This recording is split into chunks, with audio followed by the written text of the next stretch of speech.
wewe ushobora kuba waronse video yaronse views ibihumbi 100 jewe nkaba naronse views ibihumbi 10 kuri video yanjye ya YouTube ariko YouTube ikampemba amafaranga menshi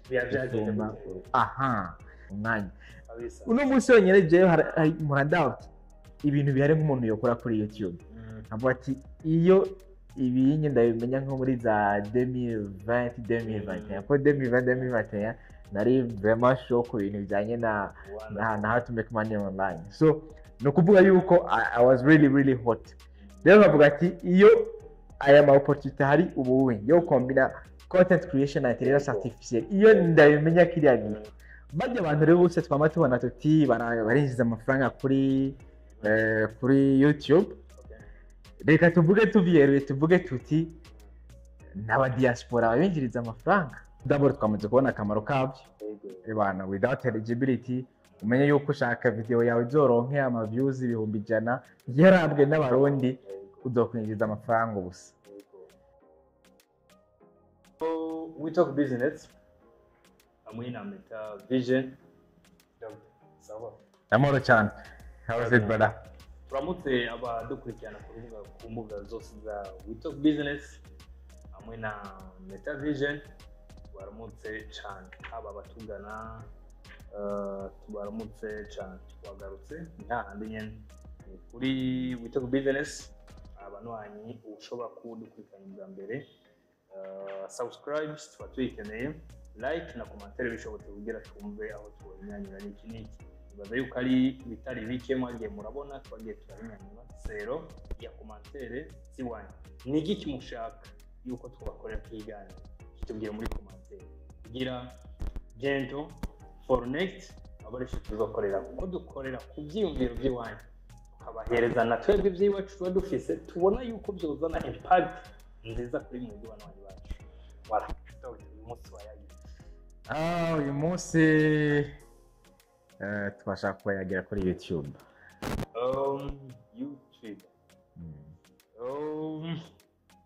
YouTube n'ubu ariko tubayagisha kuri iki kintu ibihugu bifite eligibility kuri YouTube n'ibihugu bidafise eligibility kuri YouTube umusaruro umeze gute kubwanyu nibaze ko umusaruro umeze gute ndetse YouTube izi za TikTok zose iyo igihugu gifite eligibility mbega eligibility twirondera gute twironka gute twakoze iki mbega n'umuntu personnel yo yirondera cyane ni guverinoma yo yirondera tubikora iki? Okay, YouTube abantu twarayivuze inshuro nyinshi turavuga yuko it's a very good business yuko abantu bashobora kuyijukira kuko ni ikintu ni nka entreprise ubushinze ibyo rero abantu benshi no iwacu ntibarabitahura ariko ugiye nko hanze ukaraba nkajya amasheni akomeye y'abajya Mr Beast n'abandi benshi. Mr Beast ndakeka ari mu YouTuber wa mbere ku isi birashoboka muri football niho nibaza yuko ari Fabrizio Romano nibaza yuko ari umwe mu batangaza ivyerekeye okay so gusa urumva rero yuko ugiye kuraba wewe nka production cost ashiramwo mu produce ama video ashiramwo amahera menshi bien sûr abantu barabona ati yaronse ama views miliyoni zingahe gutya na gutya ariko haba hari inyungu bayiteze. Inyungu rero niyo tuvuga tuti this is a business ushaka gupushinga very forward urashobora kuyikora kandi ni the easiest one uvuga ni nkayo yoroshe ugiye kuraba ama business model yose. It's really aho ushobora gutanga video nta ese yawe yabonetse nta jujya yabonetse ugasanga video ushobora kuba yabaye nziza cyane exactly icyo zose bizabifacilita kuba mu content creator kuri za YouTube kuri za TikTok kuri za Facebook neza cyane kuko urumva reka tubishire mu majambo abantu batahora. How is it a business? Uno munsi uko utangiye gukora ama video ukaronka ya audience twama tuvuga ukagrowinga content zawe zikaba ziryosha abantu bazikurikirana ku bwinshi no YouTube iraguhemba mu material bakunze gukoresha ariko urashobora hariho n'izindi business model ushobora kwapurika kuri iyo YouTube channel yawe. Izo nazo ni nk'izi abantu uzenya amakampani arashobora kurondera ati tugire uyamamarize iyo nyine nuvuga yoroshe gusumba iyindi, kandi ho urumva ho ugenda mu company kanaka dufate nk'iye Browdy ugenda ubashira uti ngiyi YouTube yanje ngabo abantu bamfollowinga nimuzane ndabagiriye publicity, nta bindi bintu birebire novuga bisaba. Rero tuvuze tuti uno munsi turi mu bihe aho byoroshe gucreatinga content ukoresheje kuri YouTube, biroshe cyane ukoresheje intelligence artificielle. Dernièrement narabonye aka video k'umuntu yagerageje gusubiramwo histoire y'u Burundi, yakoresheje ama image ya intelligence artificielle kuva ku bami ngira kuva ku mwami wa mbere, arakora aka video nyene gushika.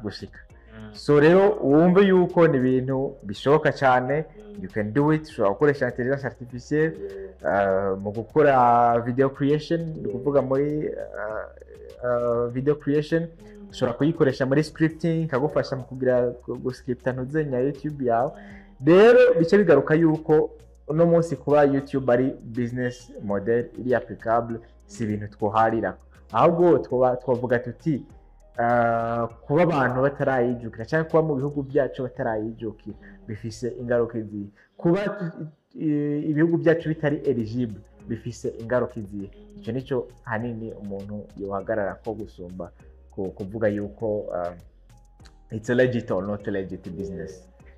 Bon, je kubwanje nibaza yuko YouTube nuko ubuzima gusa budusaba yuko dukora ibyo dukunda, utadusaba gukora ibyo tubwiwe. Mugabo sino YouTube yari urubuga rworoshe gukorerako. Ikindi kintu tegeza kuraba mbega ni abantu bakeneye iki kuri iki, bakeneye kumva iki, ni iki ifite ari kirabwira abantu jewe no babwira bakumva. Mbega no bishikiriza mu ruhe rurimi. Iyi mpamvu rero tunavuga yuko byanoroshe nuko n'umuntu byashitse akabikiraga ashobora kuba content creator cyane, akaba novuga nti akarabwa ku rugero runiniya par rapport y'umuntu avuga, cyangwa ashobora no kuvuga mu ukavuga ni jewe content yanjye nzoyitanga mu donc miwe tuma donc ntavuga mugabo message igashikira umuntu. Kandi aho rero biba biri efficace parce que ucukurikirana no kuvuga icyespanol, uvuga igiportugal gukurikirana, ubuzi icyongereza igifaransa ukaza gukurikirana wewe gusa parce que ni igisifi yuko wewe byabe nyine twavuze uba consistent. Yes, igikorwa cyose burya nasanze atari YouTube gusa, ziko nasanze dufate nko masengero baguha igikorwa runaka kubera babona uparticipa cyane. Abo baturakivuze aye pesi wewe nimba uvuga nti mvuga business cyangwa mvuga football, izi ijya content yawe YouTube chifata kagende ikayipibriya, donc amarogaritme ya YouTube kigende kayapibriya kuri wa wundi araba business yo wundi araba business uza kwiconnecta usanga ya message yawe. Urabona harakantu nyebukeje kuri kibuza cyawe cha barriere rero rimi atimbere asha no musi notagura urimi cyane notururu. Uno munsi tugeze mu bihe aho YouTube isanzwe itraduiza yonyene pa ama systeme ya intelligence artificielle igatraduiza ururimi kanaka karoshira mu rundi. Ukuvuga wewe dufate uri kuraba content yo mu Faransa, wowe uri umunyamerika nta gifaransa wumva, hariho option muri YouTube uri kuraba video zo kuri YouTube kigira ncuvuga uti ake jewe nkeneye kuvyumviriza mu cyongereza, wa muntu nyene ya video nyene wait content jewe video nashizeko iri mu cyongereza. Yes, mugabo kugira nze kwitanga uko nshaka reka niyinyene reka ndayumvirize mu gifaransa. Ibyo kuri YouTube birashoka. Hari ibyo nyene ni system ya intelligence artificielle YouTube yantegeye muri ntuzenya. Rero byampaye ide udashobora gutahura, ariko ndabya okay uhunye turabona YouTube ngiri yabikoze. So uno munsi dufise abantu benshi bakora content mu Kirundi, ko nashaka no mu Kinyarwanda gusa ugasanga abanyamahanga ntibashobora kuzumva. Rero byampaye ide mu kibazo ati eske sinshobora sino developer ntuzenya navuga database cyangwa intelligence artificielle ikombina ururimi rw'ikirundi ku buryo yamaze gutahura ururimi rw'ikirundi twamara kuintegrer systeme muri YouTube komsa YouTube izohore itraduza kuri babandi batumva ibyo honye iyo ide narayigize kandi birashoboka cyane ubwo ko ari ibintu bishoboka gusa ni handi umuntu avuga ati umwanya uno munsi wenyine jeyo muradoubt ibintu bihari nk'umuntu yokora kuri YouTube avuga ati iyo ibinye ndabimenya nko muri za 2020 2021 ko 2020 nari vraiment shock ku bintu bijanye na how to make money online. So no kuvuga yuko I was really hot. Rero bavuga ati iyo aya ma opportunity hari ubuwe yo kombina content creation na intelligence artificielle iyo ndabimenya kiriya gihe ubu nyine kansingira nk'ama channel ngira nka 50 uyu n'umwanya wawe rero kugira muri 2030 nzovuye ngo yeah we might see Kamen. Voilà, donc ndakubaza ikintu iyo uri mu content creator ukaba uri mu bihugu biri eligible no kuba mu gihugu kitari eligible nirihe tandukaniro? Okay, tubuze igihugu kiri eligible n'igihugu kitari eligible dushatse kuvuga iki? Igihugu kitari eligible ni igihugu muri YouTube itaraha uruhusha rwo kugira ama ads cyangwa ama publicité mu video. No kuvuga ni ibihugu aho iyo urabiye video muri ico gihugu mu yandi majambo iyo video nta mafaranga zawo kwinjiriza. Aho ni mu ico ni igihugu kiri non eligible. Okay. Igihugu naho kiri eligible ni cya gihugu wa muntu niyaraba video ari muri ico gihugu. Iyo video izoshobora kukwinjiriza amahera kuko YouTube izo ziracisha ama publicité hama wa muntu arabye publicité acagirante aca ashobora kukwinjiriza amafaranga. Okay, no musa abantu benshi ntibaze ati ni gute YouTube ihemba cyangwa amafaranga uyinjiza muyihe moya kuri YouTube. Moya iyi simple guhera no musireka abantu atari babizi babimenye bakimenye. Uno musi ushize ko video yawe reka mvuga yuko kuma YouTube yose ahari mu Burundi ajya ama views yose nabonye cyane ama views yo ngaha ku butaka bw'u Burundi nta views nimwe yigeje yinjiriza n'urufaranga rumwe aba YouTuber bose combine bo mu Burundi. Mutishatse kuvuga iki? Gato nimba uri mu content creator ukaba uri mu Burundi iyo video utacirabwa n'umuntu ari mu Burundi uwo muntu ntiyinjije n'urufaranga rumwe zero. None dushaka kumenya nimba iyo video yakirabwa n'umuntu ari mu gihugu kiri eligible naho byaciye byari bajya abantu rero bose twama tubona tuti barinjiza amafaranga kuri YouTube. Reka tuvuge tuvyereye tuvuge tuti n'aba diaspora babinjiriza amafaranga binjiza amafaranga kubera aba diaspora cyangwa kubera abandi bantu baba muri bya bihugu biri eligible. Baravye izo video kubera iki nibayiraba YouTube izoshiramo publicité kubera rero muri biriya bihugu ho iyo ibintu byo kugurira ikintu en ligne biroroshe cyane. No kuvuga YouTube ishiramo publicité kanaka yiteze yuko iyo muntu aza kuyibona azoshobora gupurchasinga cyangwa kugura iyo produit kanaka baba bagire publicité.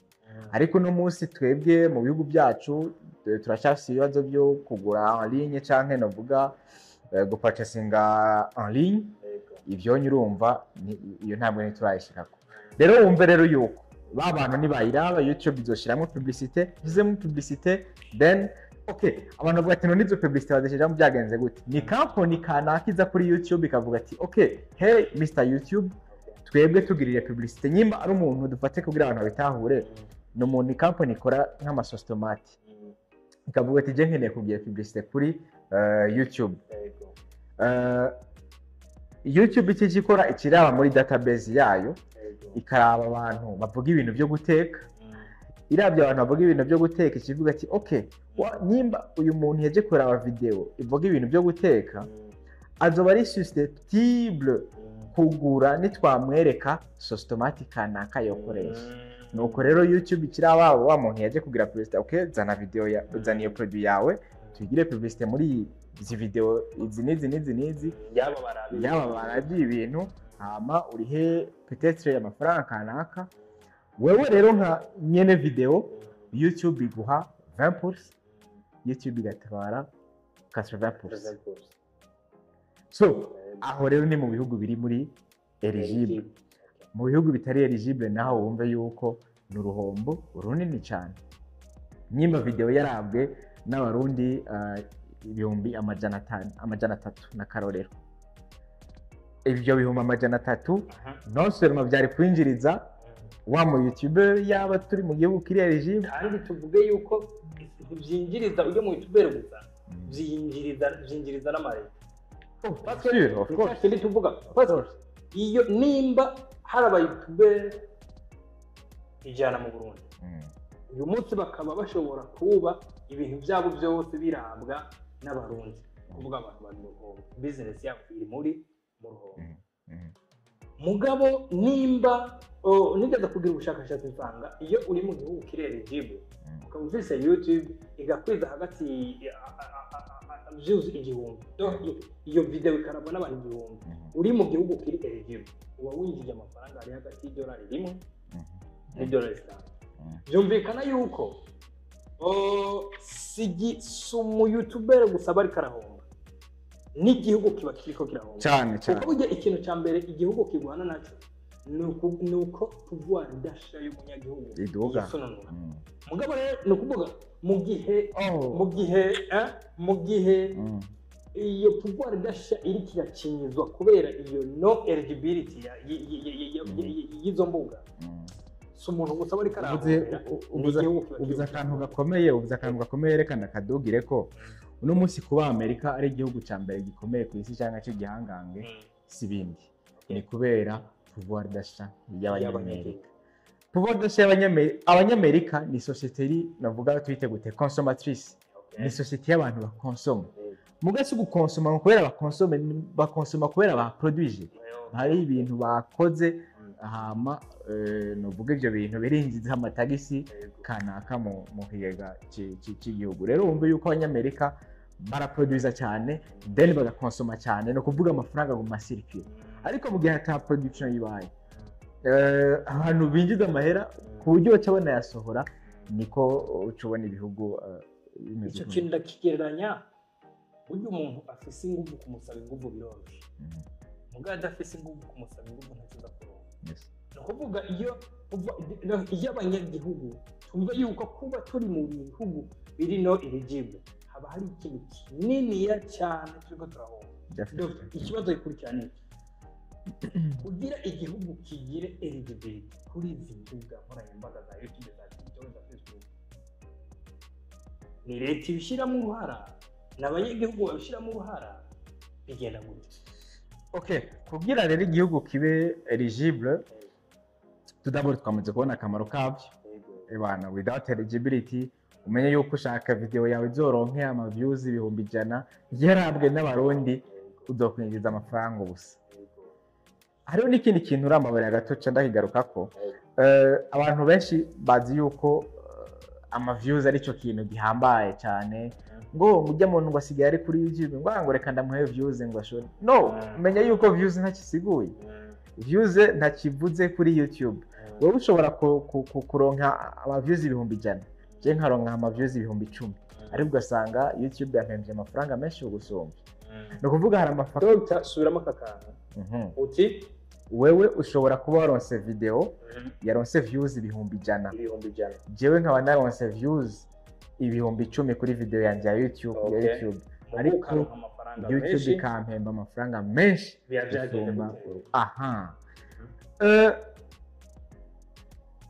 Concept canke ijya programme yo guhemba abantu ifite amafacteur menshi baraba kuri YouTube. Ya mbere ni niche uburimo. Niche ni nka category uburimo nimba uri muri business wavuze business nimba uri kuravuga ibya football wavuze ibya football YouTube yawe ivuga ibya football, YouTube yawe ivuga business, YouTube yawe ivuga ibyo guteka, YouTube yawe ivuga entertainment, YouTube yawe ivuga amavlog gutembera, no kuvuga ayo yose n'amanishe atandukanye. Rero abantu bashobora kwibaza bati okay, jewe reka ngende nze ndavuga makuru y'abasani bagwaniye hajya mu kabari hajya mu muji abyumva ngo niho nzoronka ama views menshi. Guys, those views ntacyo bisigura, ariko jewe nivugira content ivuga business mamen umve yuko it's really awesome. Gusa naho nyine kuvuga business ntacyo sinavuga yuko bifite impact nini cyane, kuko haracyariho ya barriere y'ururimi twavuga. Kuko urumva no munsi nishe ya mbere ihemba cyane gusumba izindi ni ya business, ibintu bya finance business tusa. Nishe ya kabiri nayo umengo ni ya crypto kuri YouTube. Sinibuka neza ukuntu bikurikirana, ariko nuko zigenda zikurikirana. Rero wumve neza yuko byiza wovuga uti nkeneye kwilansa kuri YouTube ndayigire a very serious business, no gukonseya gukoresha ururimi international. Kuko urumva izi YouTube zini wacu mu bihugu bitari eligible, novuga yuko algoritme cyangwa YouTube ntibi itahurizo ndimi zarizo, ntimenya ngo bariko bavuga business, ntimenya ngo bariko no kuyipartage ya algoritme apartage ya mavideo yiwacu mu gihe turakoresha ururimi rutumvikana. Kuyapartage algoritme ntibyoroha. Twebwe twese ikidushira mu ntuza mu sanduku y'imwe tubati bose bavuga ibintu bimwereka mugo oro yaba barero rimatayi hari. Iyo ni nka business idea mbere natanze business idea kuvuga ati gendera aho uburyo wo developer system cyangwa algoritme izo kwintegra ururimi rw'ikirundi muri Google. No munsi ugiye kuri Google Translate ikirundi nta kiriho, naho nabonye ibintu bavuga ngo rundi mugabo it's not really efficient. Ariko no munsi uvuze uti okay reka nifashishe intelligence artificielle ururimi rw'ikirundi ndaruzane kuri internet, hama dufatire tuzoruhe Google igwantegeye muri system, komsa Google izoshobora kudutandukanya bakora ama content, wumve yuko you can make money on that. So rero hariho ya barriere y'ururimi. Cya kabiri ni gucagura niche. Okay, reka rero narukere kuri kijya kibazo wavuze uti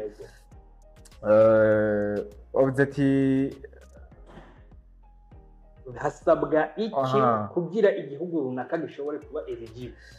Kugira igihugu kibe eligible nibaza yuko ni inzego zitandukanye zikorana, tudabora zikabyumvikana zikavuga ati turabona akamaro yuko yuko batahura ako kamaro, batabitaho irumva ni biragoye. Nimbara abantu bavuga baje hamwe ati reka tugende dusigure izo nzego tubereka ati avantage iri mu kugira eligibility ya YouTube ni bamaze kubitahura, tukazoshobora kugira ane bagashobora kwegera dufate kujya anye habayeho kwegera Starlink bakegera na YouTube bakavuga ati hey imeze gutya na gutya mudufasha ntuzenya natwe abantu bacu bakagira ane bagashobora kuba accepte ku rubuga rwanyu. Twibutsa abadukurikirana yuko ikoresho rya Starlink igihugu cy'u Burundi kiri mu bihugu nka 10 byashoboye kuronka iyo access yo gukoresha Starlink mu byambere muri Afrika. Muri Afrika byose nibaza yuko ari n'umwanya mwiza yuko n'umwanya mwiza kameme yuko no kuronka eligibility kuri za YouTube n'izindi mbuga. Nibaza yuko mugabo ahandi hantu naboneye eligibility ishobora gushoboka ni mu gihe abo ba YouTuber ubwabo nabo nyene bavyumvise bakabivuga ko cyane, kuko kubivuga niko kubisaba. Bakabivuga ko cyane bakavuga ni nyabuna ibintu bifitiye advantage twego, bifitiye advantage igihugu. Ni byiza yuko iyi eligibility irakenewe mu bihugu by'iwacu. Yego kuko urumva niko sinzi mugurumva nyene abantu ngira niko batabara bimenya, ariko wa mugani nyine uti ikintu iyo utagisabye umuntu ntamenya ati ntaza kubyibwira. Rero nibaza yuko we talk business we are here and twaje kuridinga abandi kugira iki kintu. Yeah, that's it. Right. Bo nibaza yuko ikiganiro cyari cyari cyo kuvuga ivyerekeye na ningene turonka eligibility mu gihugu cyacu ningene nibindi natwebwe advantage twogira mu bindi bihugu bidukurikirana bafise eligibility. Donc nibaza yuko abadukurikirana abavyumva aya kaze kugutera ntambwe kugira turabe yuko kamere icyo kintu naco cyo kimwe mu biza mu gihugu cyacu twabonye yuko ari kimwe mu bigwiza umwimbu mu mikorere y'abakoresha izi mbuga za social network. Dr. Tubasezere gatoya. Yego. Tubasezere tubibutse kugira subscribe.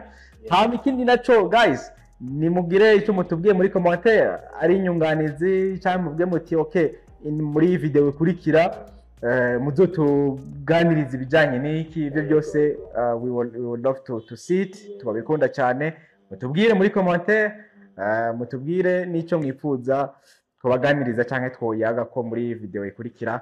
Don't forget to subscribe and like and share. Thank you.